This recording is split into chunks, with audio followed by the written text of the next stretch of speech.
Welcome to episode 11 of the K&A Bible Podcast.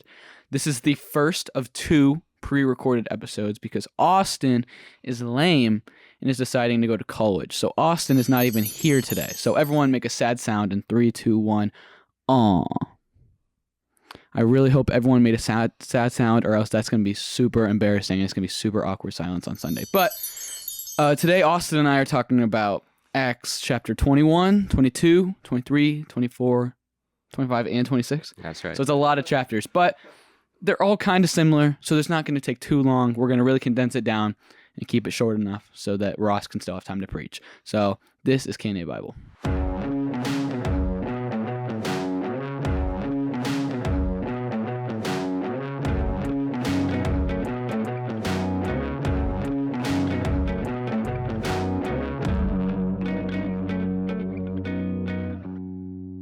All right, so Austin, due to time, so we don't take 7.5 hours to record this, do you want to briefly talk about what happens just in 21?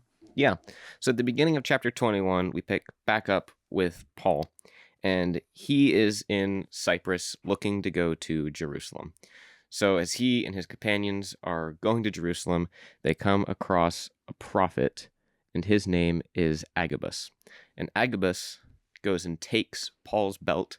I don't know how that transpired, like whether it was like in Paul's luggage and just they like snuck into his room and like grabbed the belt, or whether he like just took it straight off of Paul.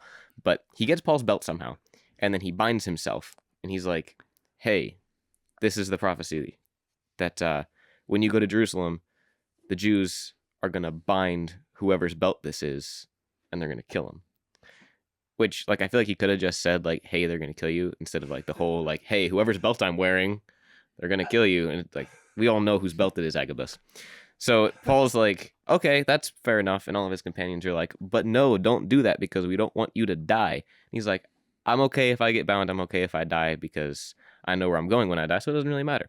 So he continues on his way, makes it to Jerusalem. And none of the Jews are feeling like listening to him because he has been telling them that they don't need to circumcise their kids, that they don't need to follow the Jewish laws anymore, that they can just be Christian. And so they're seeing this as a very bad thing. And so he comes to James and he's like, hey, how do I get these people to actually listen to me again? And James says, okay, there's a group of guys that have made a vow that they're going to be very clean Jews, meaning that they're going to go through some cleansing ceremony in a couple of days. So why don't you go and get cleansed with them and pay for them to get cleansed as well? So that way you show all the Jews like, hey, I'm still committed to this stuff. Like, you don't have to throw it all out. Like, I am one of you guys still. So he goes and does that. He goes and gets cleansed. He pays for the other guys who are getting cleansed to go through the process. And then he comes out and he's like, see, we're all good. But this made the Jews very angry, in case you didn't know. Like, this is just how it goes. Paul goes and does a thing, and then everyone gets angry, and he gets arrested. So he gets arrested again. Surprise, surprise. So he gets arrested in the temple because, they're still not satisfied with what he did. And that's the end of 21. And then in 22, Paul is talking to the guard at like the barracks he's being kept at. And he asked him, and he goes, hey, can I talk to you? And the guard or whatever was like, oh, like you're speaking Greek. Like you're a Roman. Like you can't be that guy. Because they accused him, they threw him into jail for starting riots in Egypt. And he was like, oh, you can't be that guy because that's just apparently how it works.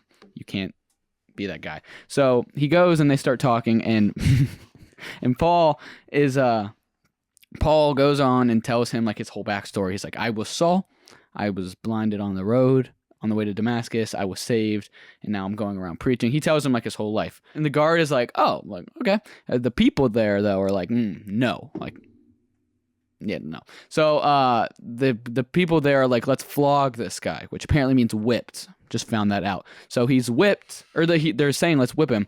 But then Paul is like, oh, but I'm a Roman citizen. Isn't that unlawful? Like, you're not allowed to whip me.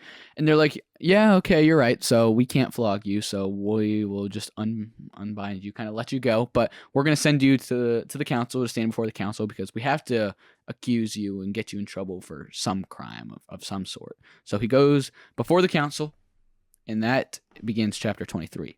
And then in 23, Paul goes before the council, and all the Sadducees and the Pharisees are there, and shocker, shocker, they're mad at him. And so Paul's there and he's like, look, I know you're mad at me, but like, I'm not scared of you killing me because if I die, I know I'm going to heaven. So like, whatever you do to me doesn't matter. I'm not scared. Like, and obviously that's going to make the Pharisees and the Sadducees like, oh, like that kind of sucks. And so they start to have like a little bit of a disagreement. And then this high up guy, The Tribune. he sees this all happen and he's kind of confused because he's like, I really thought that the Pharisees and the Sadducees were going to like tear him up, rip him to pieces. Like he was going to be gone, but he sees all this happen and they're like, and he's like, okay. So he orders his men, his soldiers to take Paul and take him back to the jail so that they can like deal with him on their own now because the Pharisees and the Sadducees didn't do it themselves. So once Paul was done at the Council of Pharisees and Sadducees, a group of 40 Jews go ahead and make a vow that they aren't going to eat or drink until they've killed Paul or until Paul is dead. Bad idea. Yeah, not great.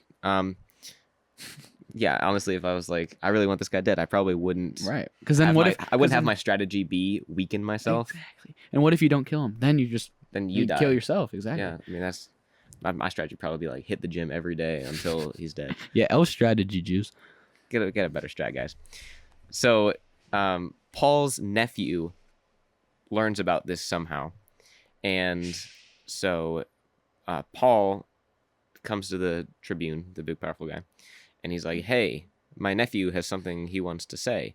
And so Paul's nephew goes, hey, I learned about this plot of these Jews, and I noticed that if they just kill Paul, you can't try him for a crime, which would be very bad. And so the Tribune is like, thanks for telling me. Don't let anyone know that you told me. And so the Tribune makes sure that Paul is nice and safe, and then decides that he's going to go to Felix, who is the governor. So he makes arrangements for Paul to go there so that way he can be judged by the governor instead of by the Pharisees and Sadducees, who clearly can't deal with that on their own. And there ends chapter 23. So then the next 3 chapters pretty much are all really short or like really quick to talk about. So Paul goes before this Felix guy who Austin talked about, and Felix doesn't really know what to do with him. So he kind of just puts him back in jail where Paul ends up chilling there for 2 years. So 2 years in jail, it's a long time to just sit in jail. It's pretty boring, I'm not going to lie. So he's in jail for 2 years, and then he goes and appeals to Caesar. And Caesar, again, doesn't really know what to do with him. And so he sends him to King Agrippa and Bernice, and he talks to them.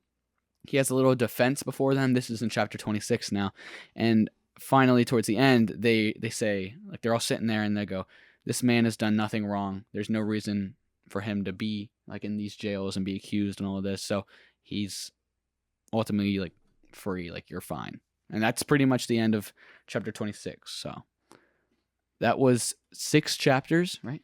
6 or 5? 6 chapters, I think, of Acts, and it really sounds like a lot, but really the last 3 chapters just like are like that. So thank you for listening to this episode of K&A Bible. Next week, unfortunately, is the last K&A Bible, and I believe Debbie won't be here either, so it's just going to be me, which is why we're going to record it now in like 2 minutes. So thank you for listening.